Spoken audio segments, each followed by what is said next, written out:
ትርታ 97.6 ኤፍኤም ትርታውን ያዳምጡ አብረውን ይቆዩ። ከሀገር ውስጥና ከውጭ ያገኘናቸውን አጫጭር ዜናዎች የምናሰማበት ሰዓት ላይ ደርሰናል። በቅድሚያም የሀገር ውስጥ መረጃዎችን እናስቀድማለን።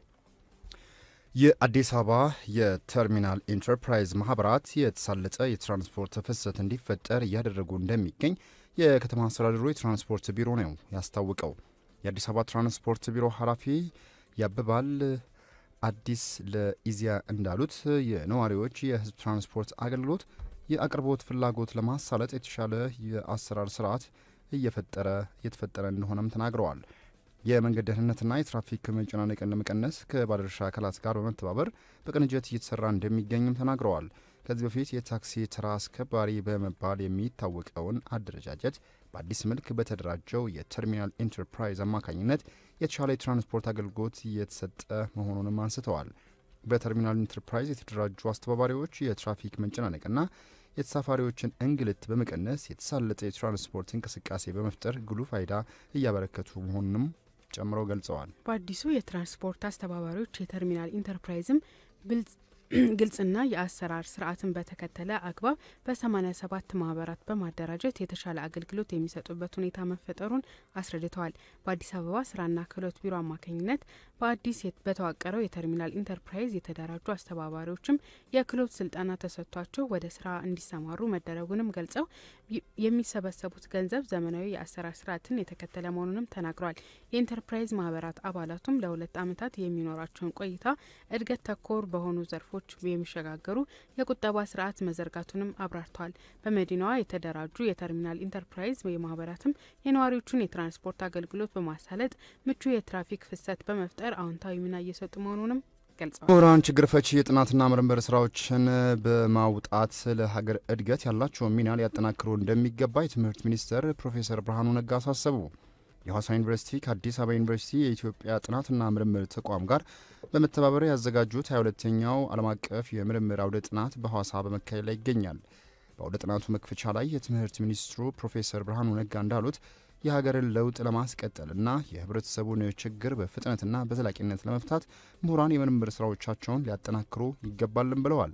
በተለይም ተቀዛቅዞ የቆየውን የምሁራን የሀገር ግንባታ ሚና ለማሳደግ የምርምር አውደ ጥናቶች ተከታታይ እና ወጥነት በሆነ መልኩ መካሄድ አለባቸው ብለዋል።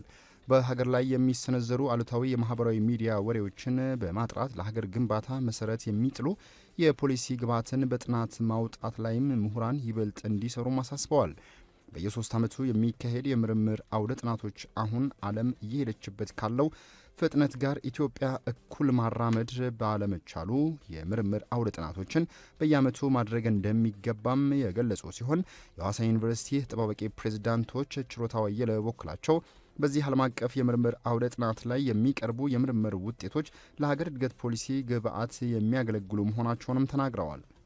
አውደ ጥናቱ በሐዋሳ ዩኒቨርሲቲ መካሄዱ ለዩኒቨርሲቲውና ለከተማዋ ትልቅ እድልን ይዞ እንደሚመጣ አስረድተዋል። በአዲስ አበባ ዩኒቨርሲቲ የኢትዮጵያ ጥናትና ምርምር ተቋም ዳይሬክተር ዮሐንስ አድገ በበኩላቸው ዓለም አቀፍ የምርምር አውደ ጥናቱ ከተመሰረተ 60 ዓመት እንዳስቆጠረና በተለያዩ ሀገራት ሲካሄድ እንደቆየ ተናግሯል። አውደ ጥናቱ በኢትዮጵያ በየ3 ዓመቱ ሲካሄድ መቆየቱን ጠቁመው ለፖሊሲ አውጮችና ፈጻሚዎች በርካታ ጠቃሚ ግብዓት እንዳስገኘም አስረድተዋል። አውደ ጥናቱ በሀገር ውስጥ መካሄዱ ለገጽታ ግንባታ የፕሮጀክት ሀሳቦችን ለማንሸራሸር የትብብር ፕሮጀክቶች ማዕቀፎችን ለመቅረጽና ለአዘጋጁ ዩኒቨርሲቲ በርካታ እድሎች ይዞ እንደሚመጣም ጠቁሟል። አውደ ጥናቱ ለ5 ተከታታይ ቀናት የሚካሄድ ሲሆን በመድረኩም በርካታ የጥናትና ምርምር ስራዎች እንደሚቀርቡበትም ታውቋል። በአውደ ጥናቱ ላይ የሲዳማ ክልል ምክትል ርዕሰ መስተዳደርና የትምህርት ቢሮ ኃላፊ አቶ በየነ በራሳ፣ የሐዋሳ ከተማ አስተዳደር ከንቲባ፣ የጀርመንና የፈረንሳይ ኤምባሲ ተወካዮች እንዲሁም በተለያዩ አህጉራት ከሚገኙ ዩኒቨርሲቲዎችና የምርምር ተቋማት የተውጣጡ ተመራማሪዎች እየተሳተፉ ይገኛሉ። ሀገራዊና ዓለም አቀፋዊ ጉዳዮችን የምንመለከትበት ሰዓት ላይ ነው የምትገኙት። የተከበራችሁ አድማጮቻችን፣ ቀደም ሲል ከሀገር ውስጥ ያዘጋጀናቸውን ዜናዎቻችን ነበር ያስደመጥናችሁ። አሁን ደግሞ ከውጭ ወዳገኘናቸው ጉዳዮች ስናልፍ የምናገኘው ጋቦንን ነው። የጋቦን የምክር ቤት አባላት ምርጫ ሂደት በተመለከተ የተለያዩ መረጃዎች እየወጡ ይገኛሉ። ከ2 ዓመታት በፊት ለረጅም ዘመናት ሀገሪቱን ሲመራ የቆየው የቦንጎ ቤተሰብ አገዛዝ እንዲያበቃ ያደረጉት ጀኔራል ብሪስ ንጉዌማ ከ6 ወራት በፊት በፊት ሀገሪቱ እንዲመሩ በህዝብ መረጣቸውን ያወሳው ኢስት አፍሪካን ኒውስ ከሰሞኑ ደግሞ የተወካዮች ምክር ቤት አባላት ምርጫ መደረጉንም ጠቅሷል። እሁድ ማለዳ ከ900 ሺህ በላይ ጋቦናውያን በምርጫ ጣቢያዎች ተገኝተው 145 ወንበር ያለውን ምክር ቤት ውስጥ የሚገቡ የህዝብ ተወካዮች ሲመርጡ መዋላቸውም ተሰምተዋል። አመሻሽ ላይም የምርጫ ጣቢያዎች ተዘግተው የድምፅ ቆጠራ መደረግ እንደተጀመረም የወጡ መረጃዎች ነው የሚያመላክቱት። በዚህ መሰረትም የቀድሞ ወታደራዊ አዛዥና የአሁኑ ፕሬዚዳንት ብሪስ ንጉዌማ በአመራሮቻቸው አዳዲሶቹ የህዝብ ተወካዮች እንዲመረጡ ስፍራዎችን እንዲይዙ እየጠበቁ መሆኑም ተሰምቷል ሲል ኢስት አፍሪካ ኒውስ ነው ያስነበበው። በመጨረሻም የመካከለኛው ምስራቅ ቀውስ አዲስ ነገር አምጥቻለሁኝ ጠብቁኝ ሲሉ የአሜሪካው ፕሬዚዳንት ዶናልድ ትራምፕ መነጋገራቸው አዲስ ነገር ሆኖ እየተሰማ ይገኛል። ፕሬዚዳንት ዶናልድ ትራምፕ በማህበራዊ ሚዲያቸው ላይ ለመካከለኛው ምስራቅ ቀውስ የሚሆን አዲስ የመፍትሄ ሀሳብ ይዘው መምጣታቸውን መናገራቸው አነጋጋሪ ሆነዋል። ይህም እቅዳቸው ለየት ያለ ከመሆኑም በላይ ለመጀመሪያ ጊዜ የሚቀርብ መሆኑንም አስረድተዋል። መፍትሄውን በቅርቡ ተግባራዊ እንደሚያደርጉት ገልጸው ይህ እቅድ መካከለኛው ምስራቅ ታላቅ የሚያደርጋት እውነተኛ እድል ነው ብለውታል። ፕሬዚዳንት ዶናልድ ትራምፕ ይህንን እቅድ ይፋ ያደረጉት ከእስራኤሉ ጠቅላይ ሚኒስትር ጋር ውይይት ከማድረጋቸው አንድ ቀን ቀደም ብለው እንደሆነም ተገልጿል። ይህንን ተከትሎም ፕሬዚዳንት ትራምፕ በተባበሩት መንግስታት ድርጅት ጠቅላላ ጉባኤ ላይ ከበርካታው የሙስሊም ሀገራት መሪዎች ጋር የተናጠል ውይይት ያደረጉ ሲሆን በወቅቱም መፍትሄ ለጋዛ ያሉትን ሀሳቦች መለወጣቸውም ይታወሳል። ትራምፕ ካቀረቡት ሀሳብ መካከል የታገቱት እስራኤላውያን በሙሉ እንዲለቀቁና ከሐማስ ውጭ የሆነ አስተዳደር በፍልስጤም መልሶ ግንባታ እንዲያካሄድ የሚሉ ይገኙበታል። እንዲሁም ዌስት ባንክን እስራኤል ጠቅልላ መጠቅለል እንደማትችል የሚገልጽ እቅድ መሆኑን ዘገባዎች በስፋት እየዘገቡት ይገኛሉ። መንግስት ተላላፊ ያልሆኑ በሽታዎችን አስቀድሞ ለመከላከል በትኩረት እየሰራ መሆኑን የጤና ሚኒስቴር አስታወቀ። የጤና ሚኒስትር ዴታ ዶክተር ደረጀ ዳጉማ አንድም የልብ ምት አታመልጠንም በሚል መሪ ሀሳብ በዓለም አቀፍ ደረጃ ለ27ኛ ጊዜ በኢትዮጵያ ለ11ኛ ጊዜ መስከረም 29 ቀን 2018 ዓ.ም የሚከበረውን ዓለም አቀፍ የልብ ቀን ምክንያት በማድረግ መግለጫ ሰጥተዋል። ዶክተር ደረጀ ዳጉማ በመግለጫቸው እንዳሉት ከሆነ የቀኑ መከበር ዋና ዓላማ ማህበረሰቡ ተላላፊ ያልሆኑ በሽታዎች ላይ ግንዛቤ እንዲኖረው ማድረግ ነው ያሉት። መንግስት ተላላፊ ያልሆኑ በሽታዎችን ለመከላከል ቅድመ መከላከል ላይ ትኩረት አድርጎ እየሰራ ይገኛል ነው ያሉት። የልብ ህመምን በተፈጥሯዊ መንገድ ለመከላከል ከአመጋገብ ባሻገር የአኗኗር ዘይቤ ለውጥ ማድረግ እንደሚያስፈልግ ጠቅሰዋል። በዚህም በመዲናዋ የጀመርነውን ማስ ስፖርት አንድ መፍትሄ በመሆኑ ተጠናክሮ ሊቀጥል ይገባልም ተብሏል።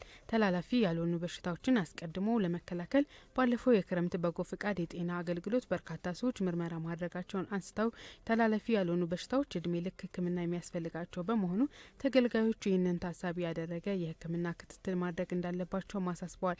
ዓለም አቀፉ የልብ ቀን ተከታታይነት ያላቸው የግንዛቤ ማስጨበጫ መድረኮች፣ ነጻ የምርመራ አገልግሎትና የማስ ስፖርት እንቅስቃሴ በማድረግ እንደሚከበር ጠቅሰዋል። ኢትዮጵያ በሚቀጥሉት ሳምንት የአፍሪካ አህጉራዊ ነጻ የንግድ ቀጠና ስምምነት ተግባራዊ ማድረግ እንደምትጀምር የንግድና ቀጠናዊ ትስስር ሚኒስትር ካሳሁን ጎፌ ገለጹ። የአፍሪካ አህጉራዊ ነጻ የንግድ ቀጠና ስምምነት ትግበራ ከንግድ ቀጠና ባለፈ የአፍሪካ ዘላቂ እድገትና ብልጽግናን ለማረጋገጥ ወሳኝ እንደሆነ ይታመናል። የንግድ ቀጠና ስምምነቱ አፍሪካውያን የኢኮኖሚ በማስተሳሰር ፈጣን ወደ ብልጽግና የሚያሻግር ኢኮኖሚያዊ እድገት ማረጋገጥን ያስችላል ብለውታል። የአፍሪካ ህብረት አጀንዳ 2063ና የዘላቂ ልማት ግቦችን ለማሳካት የምግብ ዋስትናን ለማረጋገጥና ድህነትን ለመቀነስ ወሳኝ እንደሆነም ይገለጻል። የንግድና ቀጠናዊ ትስስር ሚኒስቴር ካሳሁን ጎፌ ለዓለም የንግድ ድርጅት አባልነት በስዊዘርላንድ ጄኔቫ የተደረገውን 6ኛ ዙር የስራ ቡድን ስብሰባ በተመለከተ ለመገናኛ ብዙኃን በሰጡት መግለጫ ሰጥተዋል። ሚኒስቴሩ በመግለጫቸው የአፍሪካ አህጉራዊ ነጻ የንግድ ቀጠና መጀመር የሚያስችል የሰነድ ዝግጅት ሲደረግ መቆየቱን የተናገሩ ሲሆን በዚህም ኢትዮጵያ በመጪው ሳምንት የአፍሪካ አህጉራዊ ነጻ የንግድ ቀጠና ተግበራ በይፋ እንደምታስጀምር አስታውቀዋል። አህጉራችንና አፍሪካን ቀዳሚ በምናደርገው ዜና ሞሮኮን ነው የምናገኘው። ለሶስተኛ ቀን የትምህርትና የጤና ማሻሻያዎችን ሊስተካከሉልን ይገባል ያሉ ሞሮካውያን የተለያዩ የህዝብ ተቃውሞን በማድረጋቸው ላይ ይገኛሉ። ይህንንም ለመቀልበስ ፖሊስ በሞሮኮ ውስጥ ትናንትን ጀምሮ በርካታ እርምጃዎችን በመውሰድ በደርዘን የሚቆጠሩ ሰዎችን በቁጥጥር ስር መዋሉን የአካባቢው የመብት ተሟጋቾች ቡድንና የዜና ኤጀንሲዎች አስታውቀዋል። እንደ ዋና ከተማዋ ራባትና በሞሮኮ ትልቁ ከተማ ካዛብላንካ እንዲሁም በአጋዲር ታንጊርና አውጃዳ ባሉ ከተሞች ከፍተኛ የጸጥታ ጥበቃ ይህንኑ ለመከላከል በመካሄድ ላይ ይገኛል። በሳምንቱ መገባደጃ ላይ የተቃውሞ ሰልፍ ለማድረግ የድረገጽ ጥሪዎች ከተሰራጩበት ጊዜ ጀምሮ ባለስልጣናት የወጣቶች ቡድንን እንዳይሰባሰቡ ለመከላከል እየሞከሩም እንደሚገኙ ተገልጿል። በራባት ውስጥ መፈክሮችን ለማሰማት ወይም ደግሞ ጋዜጠኞችን ለማናገር ሲሞክሩ ፖሊስ በደርዘን የሚቆጠሩ ወጣት ተቃዋሚዎችን ሲያስር ማየታቸውን የኤፍቢና የሮይተርስ የዜና ኤጀንሲ ጋዜጠኞችና ምስክሮቻቸውን ጠቅሰው የዘገቡት መረጃዎች ያሳያሉ። በዚህም የተነሳ የመብት ተሟጋቾች ታስረዋል የተባለ ሲሆን የህጻናት ጥበቃ ማህበር ፕሬዚዳንት ናጃት አንዋር ለመገናኛ ብዙሃን ሲናገሩ በቁጥጥር ስር ውለው ከ2 ዓመታት በኋላ መለቃቃቸውንም አስረድተዋል።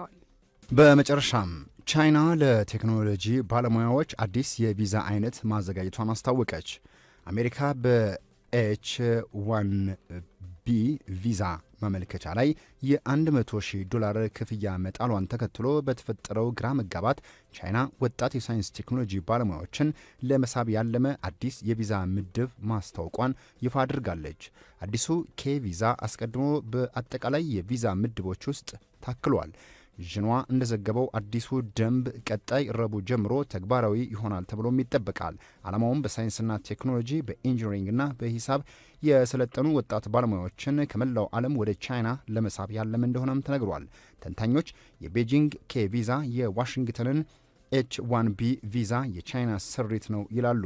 ይህም በዓለም ዙሪያ የስራ ቪዛ ደንቦች እየተጠናከሩ በሄዱበት ወቅት ቻይና ከፍተኛ ብቃት ያላቸውን ባለሙያዎችን ለመሳብ እየፈጠረችው እንደሆነም እየተገለጸ ይገኛል።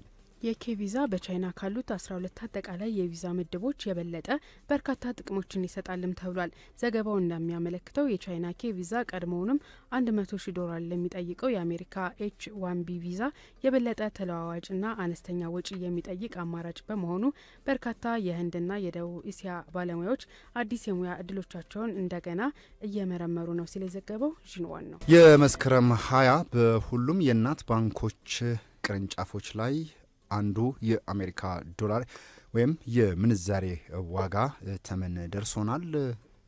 እንደሚከተለው እናቀርበዋለን።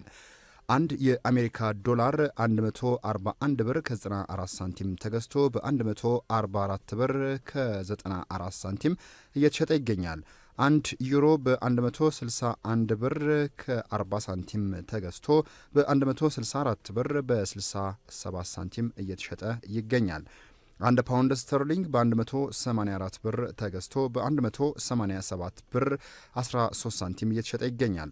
1 የካናዳ ዶላር በ169 ሳንቲም ተገዝቶ በ102 ብር ከ72 ሳንቲም እየተሸጠ ይገኛል።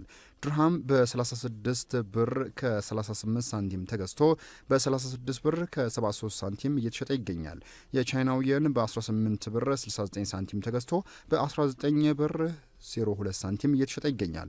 የአውስትራሊያ ዶላር በ82 ብር 94 ሳንቲም ተገዝቶ በ84 ብር 79 ሳንቲም እየተሸጠ ይገኛል። መረጃውን ያደረሰን እናት ባንክ ነው። እናመሰግናለን።